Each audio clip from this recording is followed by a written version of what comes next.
ቢዝነስ መጀመር ልክ ፎቅ እንደመስራት ያህል ነው። አንድ ሰው ፎቅ ሲሰራ መጀመሪያ ቪዥን ነው የሚያስፈልገው። ዝም ብሎ የሆኑ ሰዎችን አሰልፎ በቃ ይሄን እጠሩልኝና መሰረት ቆፍሩ አይልም። ወይም ገና መሰረቱ ሳይቆፈር ቆርቆሮና ሚስማር መግዛት አይጀምርም። ራይት መጀመሪያ መሰረቱ ፋውንዴሽኑ መጣል አለበት። ከዛ በፊት ግን ቪዥኑ ነው የሚያስፈልገው። ስንት ፎቅ ነው የሚፈልገው? ባለ 50 ፎቅ፣ ባለ 20 ፎቅ፣ ባለ 10፣ ባለ 1 ምንም ፎቅ የሌለው ዝም ብሎ ፍሎር ብቻ የሆነ እንደ መኖሪያ ቤት አይነት ቪዥናችን መጀመሪያ ይወስነዋል። ዩዥዋሊ እኔ ቤት የሚመጡ ሰዎች የቢዝነስ ባለቤቶች ሲመጡ አንዱ መጀመሪያ የምጠይቃቸው ቪዥናችሁ ምንድን ነው? የዛሬ 10 ዓመት የት መድረስ ትፈልጋላችሁ? የዛሬ 20 ዓመት የት መድረስ ትፈልጋላችሁ? ምክንያቱም ቪዥኑ ብዙ ነገር ይወስናል። አንደኛው እሱ ነው ከህንፃ ከመስራት ጋር ተመሳሳይ የሚያደርገው። ያ ማለት ግን በሂደት ስታዩት በተለይ ፕላኑ ካለቀ በኋላ ህንፃውን ለመስራት የሚያስፈልገው ገንዘብ የላችሁም ማለት ቢዝነሱ አይጀመርም ማለት አይደለም። ለምሳሌ ባለ 20 ፎቅ ነው መስራት የፈለጋችሁ እንበል። ባለ 20 ፎቅ ለመስራት 50 ሚሊዮን ብር ያስፈልጋል ተባላችሁ፣ ግን 50 ሚሊዮን የላችሁ። አሁን ኢትዮጵያ የተለመደው ምንድነው? አትሊስት ለ20 ፎቅ የሚሆን መሰረት ይቆፈራል። ከዛ የመጀመሪያው ፎቅ ብቻ ትሰራለች። ከዛ በኋላ በብድር ይገኛል። ምናልባት ለባንክ ምናምን ያበድሩትና ከዛው ባንክ ብድር ወስዶ እንደገና የሚቀጥሉት 3 ፎቆች ይሰራሉ። አንድ 3 ዓመት ይቆዩና የሚቀጥሉ 5 ፎቅ ይሰራል። መጨረሻ ላይ ግን ቪዥናቸውን አቺቭ ያደርጋሉ። ሁሌ ቪዥናችን ላይ ነው ትኩረታችን መሆን ያለበት። አንድ ሰው ቢዝነስ ሲጀምር መጀመሪያ እኔ ምንድነው መሆን የምፈልገው? ዛሬን አይደለም ማየት ያለበት። የዛሬን ችግር አይደለም ማየት ያለበት። ዛሬ ያለበትን የፋይናንስ እጥረት አይደለም ማየት ያለበት። ዛሬ ያለበትን የባለሙያ እጥረት አይደለም ማየት ያለበት። የዛሬ 10 ዓመት 20 ዓመት የት መድረስ ፈልጋለሁ የሚለውን ነው ማሰብ ያለበት። የመጀመሪያው እሱ ነው። ከቪዥናችን ነው የምንጀምረው ማለት ነው። እሱን ካየን በኋላ እንቀጥላለን። ቢዝነስም ሲጀመር ከቪዥኑ ነው የሚጀምረው። ቢዝነስ በ3 ፌዝ ነው የሚያልፈው። የመጀመሪያው የፕላኒንግ ፌዝ የሚባለው የእቅድ ፌዝ የሚባለው ነው። ሁለተኛው የላይሰንሲንግ ፌዝ የሚባለው ነው፣ ወይም ላውንች ይደረጋል። ሶስተኛው የኢምፕሊሜንቴሽን ፌዝ ይባላል፣ የአፈጻጸም ፌዝ ማለት ነው። ከዚህ ውጭ ደግሞ አፈጻጸሙ ውስጥ ከገባን በኋላ ተጨማሪ የሚሰሩ ስራዎች አሉ። እነዚህም በደንብ ዛሬ እናያቸዋለን። ሳምራይዝ አድርጌ ዋና ዋና ፖይንቶቹን ለመዳሰስ እሞክራለሁ። ከዛ በኋላ ወደ ውይይት እንሄዳለን ማለት ነው። የመጀመሪያው የእቅድ ፌዝ የሚባለው 2 ክፍሎች አሉት። አንደኛው አይዲያ መምረጥ ነው።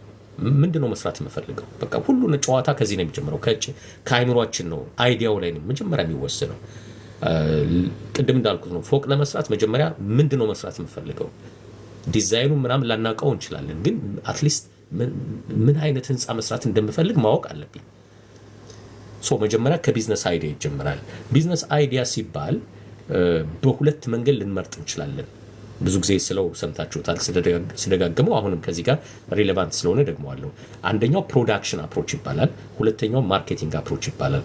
ፕሮዳክሽን አፕሮች እኔ ምን መስራት እችላለሁ ዛሬ ሆኖ እስከዛሬ በነበረኝ ልምድ፣ እስከዛሬ ባለኝ ትምህርት፣ እስከዛሬ ባለኝ እውቀት፣ ከሁሉም በላይ ደግሞ ባለኝ ፓሽን፣ ባለኝ ፍላጎት ምን መስራት እችላለሁ ከሚለው እንነሳለን።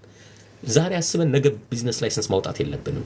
ወይም አንዳንዶቹ ደግሞ ላይሰንስ ካወጡ በኋላ ምን ልስራ ብለው ራሳቸውን የሚጠይቁ ሰዎች አሉ። እንደሱ አይሆንም። ከፈረሱ ጋሪው መቅደም የለበትም ማለት መጀመሪያ ፈረሱ ነው የሚሄደው። ስለዚህ የመጀመሪያው አይዲያውን መምረጥ ነው። ፕሮዳክሽን አፕሮች የተከተለ ሰው የሚመርጠው ፕሮዲውስ ማድረግ የሚችለው ላይ ነው። ምን ፕሮዲውስ ማድረግ እችላለሁ፣ ምን መስራት እችላለሁ ከሚለው ይነሳል። አንዳንዶቹ ፓሽናቸው ወደ ቢዝነስ በቀላሉ የሚቀየር ነው። ምግብ መስራት፣ ለምሳሌ ኬክ ማዘጋጀት በልጅነታቸው በጣም ይወደድላቸው በቤተሰብ የልደት ጊዜ እንደ ኬክማ አንቺ ነሽ የምትሰሪው የሚባሉ፣ ምግብማ አንቺ ነሽ የምትሰሪው ወይም ደግሞ ሌሎች እንደዚህ የሚባሉ ሰዎች ካሉ ይሄ ነገር በቀላሉ ወደ ቢዝነስ ሊቀየር ይችላል ማለት ነው። አንዳንድ ፓሽኖች ወደ ቢዝነስ አይቀየሩም። እኔ ቼዝ መጫወት እወድ ነበር። አሁን ምን ማድረግ እችላለሁ? እሱ ፓሽን ነው፣ ግን ወደ ቢዝነስ አልቀየረውም። እግር ኳስ መጫወት የሚወድ ሰው በወጣትነቱ ምን ማድረግ ይችላል? ፓሽኑ ሊሆን ይችላል። ግን አሁን ለሆነ ክለብ ተቀጥሬ ልስራ ቢል እንኳን ኢትስ ቢዝነስ ኢምፕሎይመንት ነው። እሱም ቅጥር ውስጥ ነው የገባው። እንደ ቢዝነስ ምን ሊያደርግ ይችላል? ምናልባት አሰልጣኝ መሆን ከፈለገ ይችላል። የእግር ኳስ የስፖርት አሰልጣኝ ሆኖ ገንዘብ ቻርጅ እያደረገ ልጆችን የሚያሰለጥን ከሆነ ቢዝነስ አደረገው ማለት ነው። ርዕሳችን ቢዝነስ ስለሆነ፣ ስለዚህ ሁሉም ፓሽኖች ወደ ቢዝነስ ሊቀየሩ አይችልም። ሁሉም ኤክስፒሪየንሶች ወደ ቢዝነስ ላይቀየሩ ይችላሉ። እንደው ማለት በጣም ሞቅ ያለ ትልቅ ቢዝነስ ላይሆኑ ይችላሉ። በተቻለ መጠን ግን በዛም በዚህም ብለን ወደ ቢዝነስ መቀየር የምንችላቸው ቢዝነስ የማይመስሉን ግን ወደ ቢዝነስ ሊቀየሩ የሚችሉ ብዙ ነገሮች አሉ። አሁን ፊዚክስ አስተማሪ የነበረ ሰው ምን ማድረግ እችላለሁ ቢሎ ቢጠይቅ ቢያንስ ማስተማር ይችላል። ፊዚክስን ቢዝነስ አደረገው ማለት ነው። በቱቶሪያል በዩቲዩብ ሊያስተምር ይችላል፣ በዙም ሊያስተምር ይችላል፣ በዋቴቨር ገዢ አለ ወይ ነው። ይሄን ሀሳብ ይሄን ፕሮዳክት ይሄን ሰርቪስ የሚገዛ ሰው አለ ወይ? ፍላጎት ያለው ሰው። አዎ ሃይ ስኩል ያሉ ተማሪዎች ይገዙታል። ስለዚህ የመጀመሪያው ቢዝነስ አይዲያ መምረጥ ነው ከፕሮዳክሽን አፕሮች በሚለው። ሁለተኛው ማርኬቲንግ አፕሮች በሚባለው። በማርኬቲንግ አፕሮች ደግሞ ምንድነው ገበያው ውስጥ የሚፈለገው ነገር፣ ሰዎች ፈልገው ያጡት ነገር ምንድነው? እኛም ራሳችን እንደ ደንበኛ ፈልገን ያጣነው ነገር ሊሆን ይችላል። ሶ ፈልገን ካጣ ነው ሌሎች ሰዎች ሞስት ላይክሊ ፈልገው አጥተውታል። ኦኬ የሆነ ክፍተት አለ ማለት ነው። በዲማንድ እና ሳፕላይ መካከል የሆነ ጋፕ ነገር አለ። the whole purpose የአንድ ቢዝነስ ዋና ዓላማ ጋፕ መሸፈን ነው፣ ሌላ ነገር አይደለም። ሶሉሽን መስጠት ነው። የሆነ ሰዎች የሚፈልጉት ነገር አለ፣ ያን ሶሉሽን ይዘን መሄድ ነው ቢዝነስ ማለት። ይሄ ነጋዴ ማለት አጭበርባሪ ምናምን የሚለው የድሮ እኛ ልጆች በነበርንበት ጊዜ የኮሚኒዝም ሜንታሊቲ ምንም ጥቅም የለውም እዚህ ሀገር። ምናልባት ሌላም ሀገር ሆናችሁ የምትሰሙ ሰዎች አሁን ዘመኑ እሱ አይደለም። ነጋዴ ማለት አጭበርባሪ፣ ቢዝነስ ማለት መጥፎ። አንዳንድ ሰዎች እንደዛ የሚሉ ስላሉ ነው። ምንድነው ሁሌ ቢዝነስ የምትለን? ስራችን እንስራበት የሚሉ አሉ። ኦኬ ስሩ፣ ችግር የለም። ቢዝነስ ማለት መጥፎ ነገር ነው ብሎ አስበዋል ማለት ነው እነሱ። ችግር የለውም እሱ። ሶ ማርኬቲንግ አፕሮች ማለት የሚከተል ሰው መጀመሪያ ጋፕ ነው የሚያገኘው የሚያየው ማለት ነው። ኦፕን የሆኑ አይኗቸው ክፍት የሆኑ ሰዎች አሉ። ልክ የሆነች ጋፕ ሲያዩ እንዴ እችንማ እኔ ያመጣታለሁ ብለው ዘለው የሚገቡ ማለት ነው። ሪስክ የሚወስዱ ሰዎች አሉ። ሶ ይሄ ማርኬቲንግ አፕሮች ይባላል። የማርኬቲንግ አፕሮች ሪስኩ ምንድነው? እውቀቱ ላይ ኖረን ይችላል። ያን ጉዳይ ክፍተት እንዳለ አይተናል፣ ግን እውቀቱ ላይ ኖረን ይችላል። ኢኩዊፕመንቶቹ ማሽኖቹ ላይ ኖረን ይችላሉ። ሰርቲፊኬት ላይ ኖረን ይችላል። የካውንቲውን ሪኳየርመንት ነገ ወደ ቢዝነስ ለመግባት ላናሟላ እንችላለን። ስለዚህ የሚቀጥለው ፌዝ ምንድነው? ኦኬ ይሄ ነገር ጋፕ ካለ ይሄን ህጋዊ ቢዝነስ አድርጌ ለመቀጠል ምንድነው ከኔ የሚጠበቀው? ስልጠና ይጠበቃል ወይ? ሰርቲፊኬሽን ይጠበቃል ወይ? ጀስት እውቀት ብቻ ነው ወይ የሚጠበቅብኝ? ላይሰንስ ለማውጣት ያለው ፕሮሰስ ምን ይመስላል? ይሄን ሄዳችሁ ከምትኖሩበት ካውንቲ ቼክ ታደርጋላችሁ ማለት ነው። ምናልባት በጥቂት ሳምንታት ውስጥ ማይ ቢዝነስ ስታር ዌብሳይት ውስጥ ብትገቡ በየካውንቲያችሁ በየስቴቶቻችሁ ይሄን ሊያግዟችሁ የሚችሉ ኢትዮጵያኖች ተመዝግበው እየገቡ ስለሆነ እነሱ ሳፖርት ያደርጓቸዋል። በየስቴታችሁ ኮሚኒቲያችሁን የሚያውቁ ሰዎች ኦኬ አንተ የምትኖርበት ካውንቲ እንደዚህ ነው እንዴ፣ የዚህ ካውንቲ ሪኳየርመንቱ ይሄ ነው ብሎ የሚነግራችሁ ብዙ ኢትዮጵያዊ በቅርቡ ማይ ቢዝነስ ስታር ውስጥ ይገባሉ። የተወሰኑት ገብተዋል እና እዛ ጋር ፈልጋችሁ ባላችሁበት ስቴት መርጣችሁ ሙሉ መረጃ ማግኘት ትችላላችሁ። ሪኳየርመንቱን ማወቅ የምትፈልጉ ከሆነ ሪኳየርመንቱን ማግኘት የሚከብዳችሁ ከሆነ አንዳንድ ሰዎች እንደዛ ስለሚጠይቁ ነው። ከሌላ ስቴት የሚደውሉ ሰዎች አሉ፣ ከዌስት፣ ከኒውዮርክ፣ ከሲያትል፣ ከካሊፎርኒያ እንደዚህ አይነት ቢዝነስ መጀመር ፈልጌ ነበር፣ ሪኳየርመንቱን ንገረኝ ይሉኛል። ምንም ችግር የለም፣ ከዚህ ሆኜ ሪኳየርመንቱን ማግኘት ይችላል። ዌብሳይት የካውንቲ ስቴት ዌብሳይት ላይ ገብቼ። ግን አንዳንዶቹ ይከብዳቸዋል፣ እንደዛ ሄዶ መፈለግ ወይ ይደክማቸዋል። አላውቅም፣ ላይከብድ ይችላል፣ ግን ይደክማቸዋል ገና ሲያስቡት። ይሄ ጉዳይ አስፈጻሚ የሚባል ታውቃላችሁ፣ ኢትዮጵያ በጣም አድካሚ ስራ፣ በየቢሮ የሚያንከራትት በሱ የተሰላችሁ ሰዎች አሉና ላይሰንስ ማውጣት ያለው ውጣ ውረድ ምናምን ብለው በቃ የሚደክማቸው ሰዎች አሉ፣ ጥሩ ሀሳብ እያላቸው። ስለዚህ የመጀመሪያው ነገር ቢዝነስ ሲጀመር አይዲያውን መምረጥ ነው። አይዘር በፕሮዳክሽን አፕሮች ወይም በማርኬቲንግ አፕሮች አይዲያው ይመረጣል። አይዲያው ከተመረጠ በኋላ ቀጥታ አሁንም ወደ ላይሰንስ አይገባም። አንድ ፌስ ትቀረናለች። ይሄ ቢዝነስ ያዋጣኛል ወይስ አያዋጣኝም የሚለውን ነገር ማወቅ መቻል አለብን። እንዴት ነው የምናውቀው? ሪሰርቹ መሰራት አለበት። የፊዚቢሊቲ ስተዲ፣ ማርኬት ሪሰርች ምናምን የሚባሉትን ነገር መስራት። ለብዙዎቹ ይሄ ሊከብድ ይችላል፣ ግን ቢያንስ ነው እንደ ደንበኛ ያን ነገር ክፍተት እንዳለው ካወቅን ይሄ ነገር እኮ እዚህ አካባቢ እየተሸጠ አይደለም፣ እኔ ብሸፍነውስ? ይሄን ቢዝነስ ለመጀመር ምን ያህል ብር ያስፈልገኛል? በስንት ሸጠዋለሁ? ምን ያህል በቀን መሸጥ እችላለሁ? ያ የሸጥኩትን ገንዘብና ያወጣሁትን ወጪ ሳወራርደው መቼ ነው ብሬክ ምን የማደርገው? ከኪሳራ ወጥቼ ማትረፍ የምጀምረው መቼ ነው? ፍላጎት ሳለው ሰው ይፈልገዋል ወይ ይሄን ፕሮዳክት? እቺን ትንሽ ጥናት ማድረግ ያስፈልጋል። የምናውቃቸውን ሰዎች መጠየቅ ሊሆን ይችላል። ፎከስ ግሩፕ ዲስከሽን የሚባል አለ። በእንደው ትላልቅ መስሪያ ቤቶች ከሆኑ 10 ሰው 20 ሰው ገንዘብ ከፍለው ስብሰባ ይጠሩና በዛ ጉዳይ ላይ ኢንተርቪው ያደርጓቸዋል ወይም ውይይት ያደርጋሉ። ኳሊቴቲቭ ሪሰርች ይባላል። እሱ የሰዎችን ኦፒኒየን መውሰድ ማለት ነው። አንዳንድ ሰዎች ደግሞ ኩዌሽነር ያዘጋጃሉ። እዚህ ሀገር ከመጣው ብዙም ሰርችበት አለቀም። ኢትዮጵያ ግን በደንብ ተጠቀምበት ነበር። ኩዌሽነርና ፕሪንት እናደርጋለን፣ ለብዙ ሰው እንበትናለን። ዘን እዛ ላይ የዛ ፕሮዳክት ፍላጎት እንዳለና እንደሌለ ቼክ እናደርግና ደን ለቢዝነሶቹ ሰዎች እንሰጣቸዋለን። ይሄ ነገር ይፈልጋል ወይም አይፈልግም፣ ከተፈለገ በዚህ ፕራይስ ሬንጅ ነው ሊገዙት ፈቃደኛ የሆኑት የሚለውን ሪኮመንድ እናደርጋለን። ሶ እያንዳንዱ ሰው የራሱን ቢዝነስ ሲጀምር ትንሽ ጥናት ማድረግ አለበት፣ ዘሎ ወደ ላይሰንስ ስለማይገባ። አንዳንዶቹ ቢዝነሶች ሪሰርች ሳያስፈልጋቸው ወደ ላይሰንስ የሚያስገባ ሊሆን ይችላል። ሪሰርቹ ብዙም ጥቅም የማያመጣ ከሆነ ለምሳሌ ትራኪንግ ቢዝነስ ላይ መግባት የሚፈልግ ሰው የማርኬቲንግ ውሳኔዎችን የመወሰን እድሉ አይኖረውም። ይሻላል ዋጋ፣ ፕሮሞሽን ላይ፣ ፕራይሲንግ ላይ፣ ዲስትሪቢዩሽን ላይ ወሳኙ እሱ አይደለም። ስለዚህ እንደዚህ አይነት ዲሲሽኖች ላይ የማይሳተፉ የማይወስን ከሆነ ያለው አማራጭ ዝም ብሎ ትራኩን ገዝቶ መግባት ነው የሚሆነው። ሶ ቢዝነስ ፕላን ላይ ያስፈልገው ይችላል እንደዚህ አይነት ሰው። ሶ ሁሉም ቢዝነሶች ቢዝነስ ፕላን ያስፈልጋቸዋል እያልኩ አይደለም። አንዳንዶቹ ልክ አይዲያውን ካመረጠን በኋላ ቢያንስ ያዋጣኛል ብዬ ካሰቡ ቀጥታ ወደ ላይሰንሲንግ መሄድ ይችላሉ። አንዳንድ ቢዝነሶች ግን ቢዝነስ ፕላን ያስፈልጋቸዋል። ቅድም እንዳልኩት ከህንፃ ግንባታ ጋር የሚመሳሰለው ቢዝነስ መገንባት፣ በተለይ ትልቅ ቪዥን ያለው ሰው ከሆነ ዝም ብሎ አይቆፈርም። ህንፃ መስራት ያሰበ ሰው መጀመሪያ አርኪቴክቶች ተጠርተው ዲዛይኑ ይሰራል። ዲዛይኑ ከተሰራ በኋላ ቢል ኦፍ ማቴሪያል ይወጣለታል። ይሄን ህንፃ ለመስራት ስንት ኩንታል ሲሚንቶ ያስፈልጋል፣ ምን ያህል ብረት ያስፈልጋል፣ ዋጋው ይወጣለትና ይሄን ዋጋ አፎርድ ማድረግ ትችላለህ ወይስ አትችልም? እንደ ኦነር እሱ ላይ ነው የምትወስኑት። ስለዚህ ባንዴ ልስራው ወይስ ፌዝ ባይ ፌዝ ልስራው ወይስ በቃ ጨራሹ ይቅርብኝ፣ አካቅሜ በላይ ነው ይቅርብኝ። ሶ ሁሉም ሴናሪዎች ኦፕን ናቸው፣ ክፍት ናቸው ለውይይትም ለውሳኔም። ሶ ቢዝነስ ፕላን ሲሰራ እንግዲህ በመጀመሪያ የሚጠቀመው ባለቤቱ ራሱ ነው።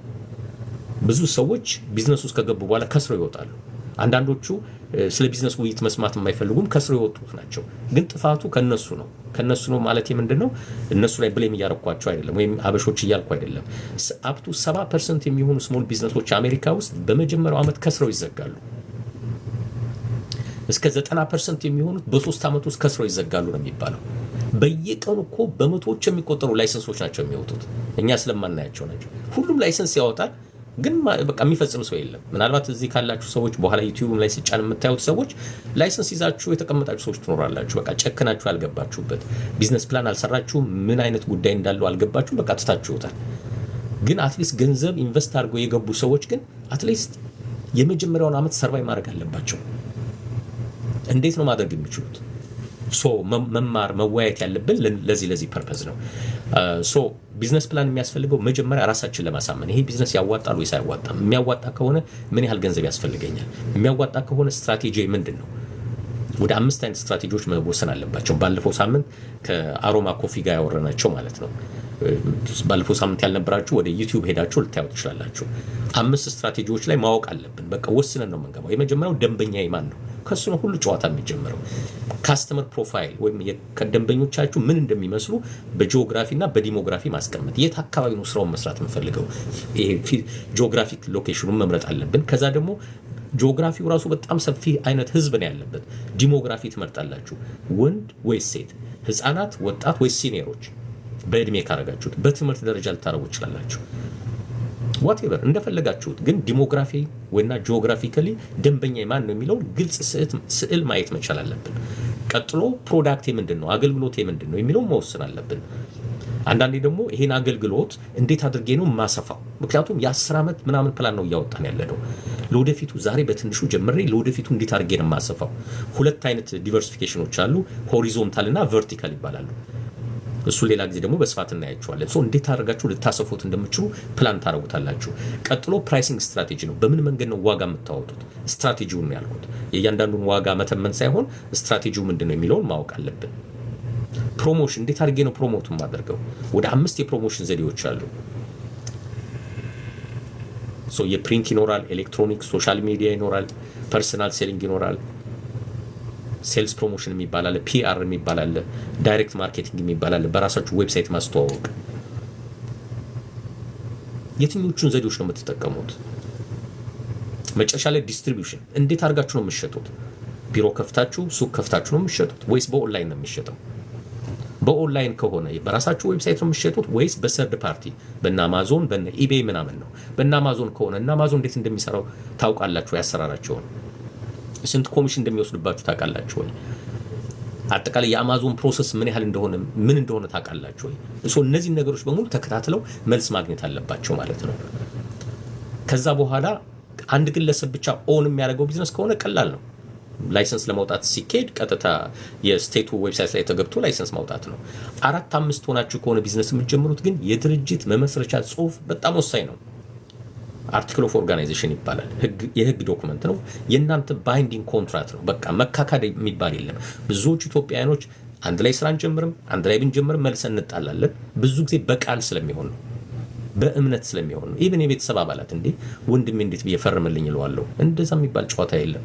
ሁሉ ነገር በህግ ነው መሆን ያለበት።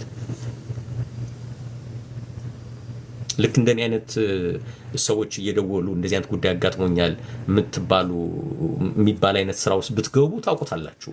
ሰዎች ጋር መሀል ኢቭን በቤተሰብ መሀል ያለውን ችግር ማለት ነው። ሰዎች መቼ እንደሚሳሳቱ ማወቅ አንችልም።